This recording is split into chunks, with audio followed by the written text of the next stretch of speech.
আজ রাজ্যের অত্যন্ত জনপ্রিয় 18 আঞ্চলিক সরস মেলা তার চূড়ান্ত তথা সমাপ্তি অনুষ্ঠান। এই মহতী অনুষ্ঠানে আমাদের মঞ্চে উপস্থিত আছেন পশ্চিম ত্রিপুরা জেলা পরিষদের সম্মানিত সভাধিপতি শ্রদ্ধেয় হরিদুলাল আচার্য মহোদয়। মঞ্চে উপস্থিত আছেন এই দপ্তরের যিনি সচিব, দুঃখিত CEO, chief executive officer doctor Brahmin কর আইএস। উপস্থিত আছেন পশ্চিম ত্রিপুরা জেলা শাসক ডক্টর বিশাল কুমার। এছাড়া এই সরস এবং যে মেলার থিম দিদি লাখপতি ত্রিপুরার অগ্রগতি, এটা আমার মনে হচ্ছে this is first time in Tripura history of Saras mela, এবং এটা সত্যি প্রশংসনীয়। এবং এতে করে তাই মহিলাদেরকে বাদ দিয়ে, মহিলাদেরকে পেছনে রেখে না প্রশাসন, না সমাজ ব্যবস্থা, না মানব জীবন এগিয়ে যেতে পারে। তাই মহিলাদের অংশগ্রহণ সার্বিক দিক থেকে এটা অত্যন্ত গুরুত্বপূর্ণ এবং খুব বেশি সিগনিফিকেন্ট।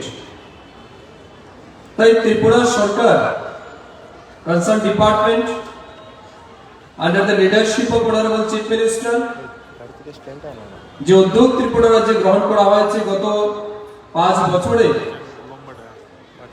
এটা সত্যি অনেক বেশি প্রশংসনীয় এবং একটা মানে আনএক্সপেক্টেড চেঞ্জেস গ্রামীণ মহিলাদের ক্ষেত্রে লক্ষ্য করা যাচ্ছে।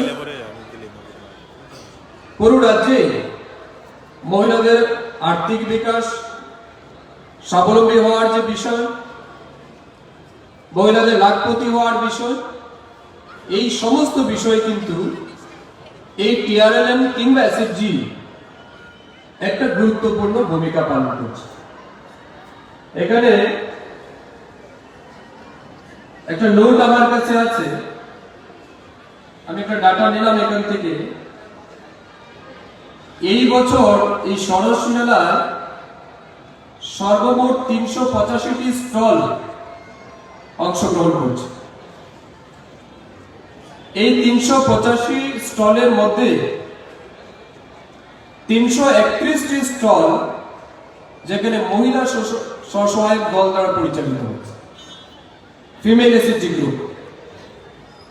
Out of 385, 331 SSG group are running by women SSG group. এটা আমি মনে করি গ্রেট অ্যাচিভমেন্ট, সরকারের গ্রেট অ্যাচিভমেন্ট।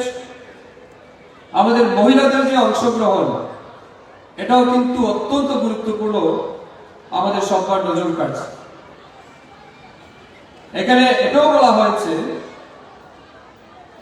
প্রায় 671 জন স্বসহায়ক দলের সদস্যরা এই মেলাতে অংশগ্রহণ করেছে। তাদের উৎপাদিত বিভিন্ন পণ্য, দ্রব্য সামগ্রী এই সরস মেলাতে বিক্রি হচ্ছে।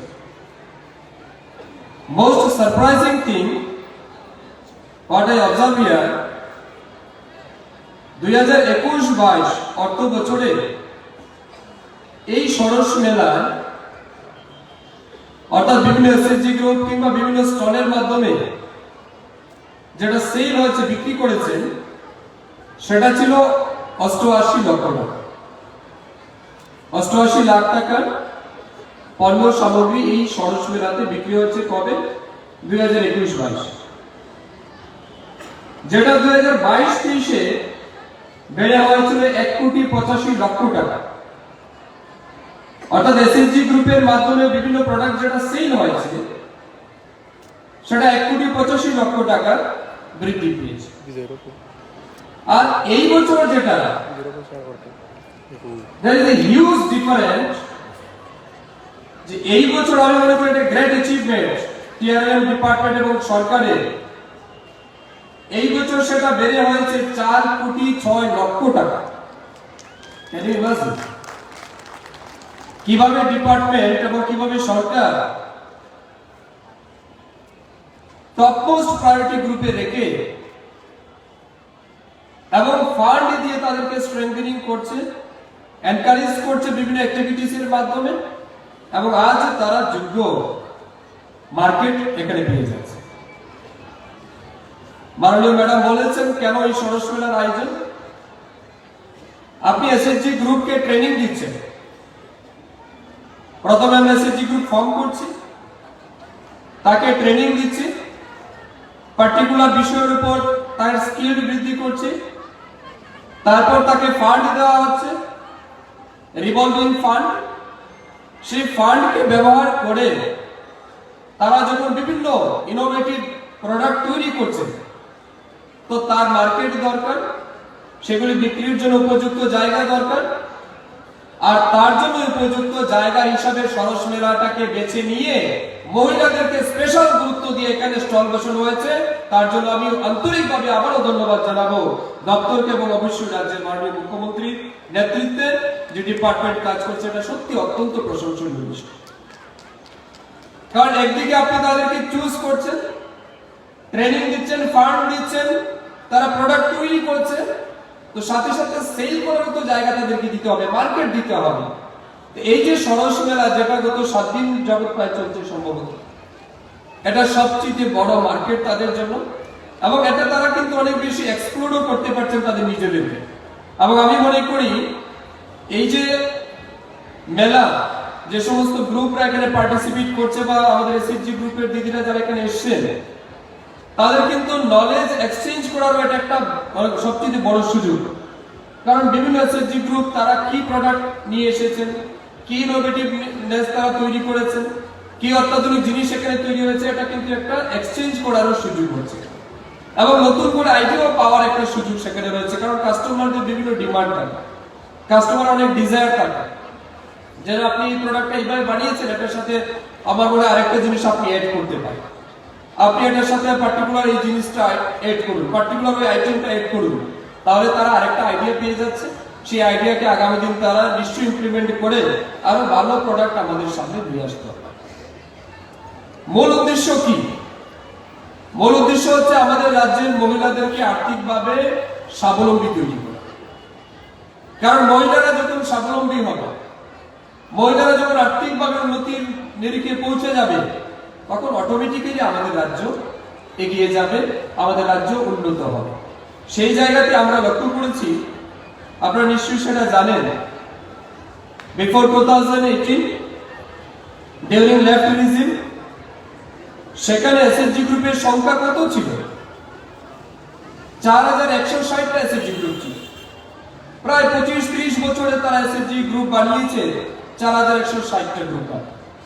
হোয়ারেস 2018 সাল থেকে এখন পর্যন্ত আমাদের ত্রিপুরা রাজ্যে এসএসজি গ্রুপ আমরা তৈরি করেছি 47,208টি। কোথায় তাদের 25 বছরে 4160, আর উইদিন 5 ইয়ার্স আমরা এসএসজি গ্রুপ ফর্ম করেছি 47,208। কতটা পরিবর্তন আপনি মাথায় রাখেন। কোথায় 25 বছরে 4100 আর 5 বছরে 47,000, কত পার্সেন্ট গ্রোথ সেখানে হচ্ছে। এটা আপনি চেঞ্জেসটা এখানে লক্ষ্য করতে পারেন। তাদের সময় 39,941 জন মহিলা এসএসজি অ্যাক্টিভিটিস এর সাথে যুক্ত ছিল, গ্রুপের সাথে ইনভলভ ছিল। আজকের দিনে আমাদের সময়ে 4,26,625 জন মহিলা, 4,26,625 women are engaged with SHG group. তো এই যে পরিবর্তনটা, এটাই আপনারা লক্ষ্য করতে পারছেন সরকার কিভাবে মহিলাদের প্রতি আন্তরিক, মহিলাদের উন্নয়নের জন্য সরকার পরিকল্পনা নিচ্ছে। শুধু গ্রুপ বানিয়ে কিন্তু শেষ নয়, যে গ্রুপ বানালাম দায়িত্ব শেষ, এমনটা কিন্তু না। সেই জায়গাতে সরকার আরো কি করছে দেখুন, স্বসহায়ক দলকে রিভলভিং ফান্ড দেওয়া হয়েছে। তাদের সময় 3,512 জন এসএসজি গ্রুপকে দেওয়া হয়েছে, সেটা এখন বেড়ে 29,765টি এসএইচজি গ্রুপকে আমরা রিভলভিং ফান্ড দিয়েছি। তাদের সময় কত ছিল? 4,25,00,000 টাকা তারা মাত্র রিভলভিং ফান্ড হিসেবে তারা ব্যবহার করেছিল, দিয়েছিল। এই সময়ের মধ্যে 44,12,00,000 টাকা, কত বেশি আপনারা চিন্তা করেন, এই ফান্ড তাদের জন্য আমরা দিয়েছি। স্বসহায়ক দলকে কমিউনিটি ইনভেস্টমেন্ট ফান্ড দেওয়া হয়েছে।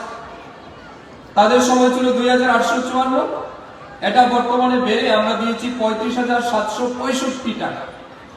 দুঃখিত, 357,65,00,000 টাকা, সরি 357,65,00,000 টাকা। মানে কি পরিমাণের অর্থ তাদের জন্য আমরা সেখানে বরাদ্দ করছি। সিমিলারলি অনেক কিছু, যেমন ভিলেজ ফেডারেশন রয়েছে, ভিলেজ অর্গানাইজেশন রয়েছে, তাদেরকেও আর্থিকভাবে সমৃদ্ধ করার কাজ আমাদের ডিপার্টমেন্ট হাতে নিয়েছে। স্বামী বিবেকানন্দের একটা কথা আমার মনে পড়ছে। স্বামী বিবেকানন্দজি বলেছিলেন, পাখি যেমন একটা ডানা দিয়ে কিন্তু পাখি উন্নত হতে পারে না যতক্ষণ সেই দেশের মহিলারা অনুন্নত থাকে। অর্থাৎ যে দেশের মহিলারা উন্নত হবে সেই দেশ অটোমেটিক্যালি ডেভেলপ হবে। সেটা স্বামী বিবেকানন্দের বক্তব্য। আমরাও সিমিলারলি ওয়েতে ভাবছি, এবং সরকার আমাদের দেশের যশস্বী প্রধানমন্ত্রী নরেন্দ্র মোদীজির নেতৃত্বে, অবশ্যই আমাদের রাজ্যের মাননীয় মুখ্যমন্ত্রী ডক্টর মানিক সাহাজির নেতৃত্বে আজ আমাদের রাজ্যের মহিলাদের সার্বিক ডেভেলপমেন্টের ক্ষেত্রে আমরা কাজ করে যাচ্ছি। এটা আপনি এসএইচজি গ্রুপের ক্ষেত্রে শুধু দেখছেন। আজ সার্বিক দিক থেকে মহিলাদেরকে এম্পাওয়ারমেন্ট করার যে প্রয়াস সরকার গ্রহণ করেছে, সেটা সত্যি মানে অভূতপূর্ব এবং সত্যি ঐতিহাসিক। রিসেন্টলি আপনারা জানেন আমাদের পার্লামেন্টে led by the honorable prime minister 33% reservation for women, এটা আমরা বিল পাস করেছি এবং অলরেডি ইমপ্লিমেন্টেড হয়ে গেছে। আমাদের ত্রিপুরা রাজ্য 22-30 বছরে আমরা মহিলাদের জন্য 33% রিজার্ভেশন নিয়ে এসেছিলাম। ইতিমধ্যে আমাদের হোম ডিপার্টমেন্টে এই প্রথম ত্রিপুরা রাজ্যের ইতিহাসে 10% রিজার্ভেশন দিয়ে মহিলাদের টিএসআর নিয়োগ করা হয়েছে। এখন থেকে ত্রিপুরা রাজ্যে যত সরকারি সেটা আগামী হচ্ছে। এই যে ভাবনা, এটা দীর্ঘ বছর দেশের কোন সরকার এর আগে ভাবেনি। এই প্রথমবার আমাদের প্রধানমন্ত্রী মোদীজির নেতৃত্বে, মানিক সাহাজির নেতৃত্বে আজ ত্রিপুরা রাজ্যে মহিলা সশক্তিকরণ যে শব্দটা, এটা শুধু মুখে নয়, বাস্তবে সেটাকে রূপ দেওয়ার ব্যবস্থা এই সরকার গ্রহণ করেছে। আজ গ্রামে গ্রামে মহিলাদের জন্য ঘরের ব্যবস্থা করা হচ্ছে। প্রায় 4,26,625 জন মহিলা আমাদের রাজ্যে এসএইচজি গ্রুপের সাথে ইনভলভ রয়েছে। তার 20% মহিলা আজকের দিনে লাখপতি হয়ে গেছে through TRLM, through SHG group. If am I not wrong, 20% মহিলা লাখপতি হয়ে গেছে। কিভাবে? এই যে বললাম, তাদেরকে ট্রেনিং দেওয়া হচ্ছে, ফান্ড দেওয়া হচ্ছে, বিভিন্ন স্কিল দেওয়ানো হচ্ছে এবং তাদেরকে মার্কেট দেওয়া হচ্ছে। তারা সেগুলি বিক্রি করে, তাদের উৎপাদিত পণ্য বিক্রি করে আজ তারা লাখপতি হচ্ছে। আমরা কিছুদিন আগে লাখপতি দিদি সম্মেলন করেছি, বিভিন্ন জায়গায় কনফারেন্স করেছি। সেই সমস্ত জায়গাতে বিভিন্ন দিদিরা তাদের সাকসেস হিস্ট্রি তারা তুলে ধরেছে। রিসেন্টলি আপনারা জানেন, এই যে গ্রামে গ্রামে বিকশিত ভারত প্রকল্পের প্রোগ্রাম চলছে, সংকল্প যাত্রার যে প্রোগ্রাম কারিক্রম, সেই বিকশিত ভারত সংকল্প যাত্রায় প্রত্যেকটা TRLM, block level, district level যারা আছেন, যারা তাদের সাকসেস স্টোরি সবার সামনে তুলে ধরেছে। এই যে একটা ইনোভেটিভ চেঞ্জেস আমাদের এই ত্রিপুরা যে হচ্ছে, এটা সত্যি আমাদের জন্য একটা স্বর্ণিম মুহূর্ত, যেটা আমাদের দেশের যশস্বী প্রধানমন্ত্রীজি বলছেন এটা অমৃতকাল। এই অমৃতকালে আমরা সত্যি পা রেখেছি, অমৃতকালের মধ্যেই আমরা এই জিনিসগুলি আচরণ করেছি। আরেকটা ইম্পর্টেন্ট জিনিস জানেন আপনারা নিশ্চয়ই, আপনাদের সমস্ত মহিলাদের জানা আছে, agriculture sector, agri allied sector আমাদের একটা গুরুত্বপূর্ণ ভূমিকা পালন করে ত্রিপুরা রাজ্যে বা দেশের ইকোনমিকে স্ট্রেংথেন করার জন্য। সেই জায়গায় এগ্রিকালচার সেক্টরে মহিলাদের ইনভলভমেন্ট আরো বাড়ানোর জন্য এই যে ড্রোনের ব্যবহার মহিলাদের মাধ্যমে, এটাও কিন্তু প্রধানমন্ত্রী সেই কনসেপ্টটা নিয়ে এসেছেন। মনে করুন আপনি কোনো একটা জায়গাতে কোন রকমের জৈব সার দিতে চান, কোনো কেমিক্যাল দিতে চান, পেস্টিসাইড দিতে চান, কিন্তু আপনি হয়তো ফিজিক্যালি পৌঁছাতে পারছেন না, বা এইভাবে আপনি স্প্রে করছেন, এটা আপনার উপরে পড়ে যাচ্ছে। আবার মনে করুন এই গাছটার যে ফল ধরবে, ফলটাকে আপনি ভালো রাখার জন্য কোনো অ্যান্টি ইনসেক্ট আপনি কিছু মেডিসিন ইউজ করতে চান, কিছু স্প্রে করতে চান, তো আপনি এখান থেকে করবেন, সেটা আবার হয়তো নিচে পড়ে যায়, প্রপার সেটা ইউটিলাইজ হচ্ছে না। তার কারণে প্রধানমন্ত্রীজি বলছেন ড্রোনের ব্যবস্থা করা। কে ড্রোন চালাবে? মহিলারা ড্রোন চালাবে। এই যে আর্টিফিশিয়াল ইন্টেলিজেন্সকে ব্যবহার করে ড্রোনের ব্যবহার আগামী দিনে আসছে, এতে কি হবে? কম সময়ে বেশি কাজ কিভাবে আদায় করা যায়, এই টেকনোলজিকে ব্যবহার আগামী দিন করবে পুরো দেশে, এবং এগ্রিকালচার ডিপার্টমেন্টের মাধ্যমে, মহিলাদের মাধ্যমে আগামী দিন ড্রোন প্রক্রিয়ার মাধ্যমে কৃষি কাজে আরো বেশি মহিলাদের সহযোগিতা বৃদ্ধি করার জন্য সেই প্রয়াস সরকার গ্রহণ করেছে। অর্থাৎ সরকারের মূল বক্তব্য হচ্ছে আমার সমস্ত কিছু ডেভেলপমেন্টের সাথে সাথে মহিলাদেরকে সাথে এগিয়ে নিয়ে যেতে হবে, মহিলাদেরকে সমানভাবে গুরুত্ব দিয়ে এগিয়ে নিয়ে যেতে হবে। আমি বক্তব্য আর দীর্ঘায়িত করতে চাই না, এখানে বললে অনেক কিছু বলার রয়েছে। আমি শুধু এটুকু বলতে চাই, এখানে যে সমস্ত যুবকরা রয়েছেন, আমার বক্তব্য যারা শুনছেন, আমি সমস্ত যুবকদের উদ্দেশ্য করে আমি কথাটা বলতে চাই। আমি নিজেও একজন যুবক।